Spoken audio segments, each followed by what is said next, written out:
আমাদের এলাকায় খুব একটা সরিষা ক্ষেত দেখা যায় না।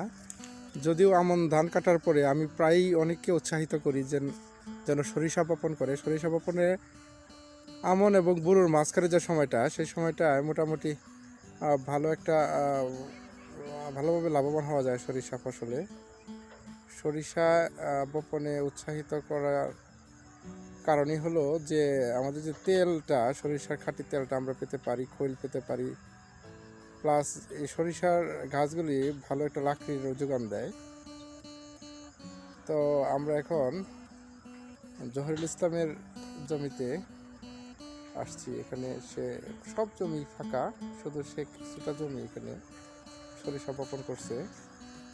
খুব সুন্দর হয়েছে গাছগুলি, তো আমরা দেখতেছি এটা। আমরা জহিরুল ইসলামের সাথে একটু কথা বলি যে এই জমিটা উনি চাষ করছে, সরিষা চাষ করছে। আমাদের এখানে খুব একটা প্রচলিত না, সরিষা চাষ কেউ করে না, দেখ সবই মাঠ, সব ফাঁকা, শুধু এখানে এই জমিটাই আসছে। তার সাথে কথা বলি। আচ্ছা, যে তুমি এই চাষ করছো, তাহলে এটা কেমনে কি মানে কেমনে উৎসাহিত হলা, বা এই চাষের মাথায় কেমনে আসলো যে সরিষা চাষ করলে লাভবান হওয়া যায়, কি মনে করো তুমি? এটা আমি ইউটিউব চ্যানেল দেখে উৎসাহিত হইলাম। তারপর বাড়ি 14 সরিষা আবাদ করছি। আবাদ করার পর দেখলাম ভালো হয়েছে। এখন আমার কাছে পরবর্তীতে আরও চাষ করার জন্য আমি আরও ইচ্ছা করতেছি, যে পরবর্তীতে আরও বেশি করে চাষ করব। তা আপনারা সকলেই এই বাড়ি 14 সরিষা অল্প দিনে সরিষা করেন, আপনারা লাভবান হবেন সকলেই।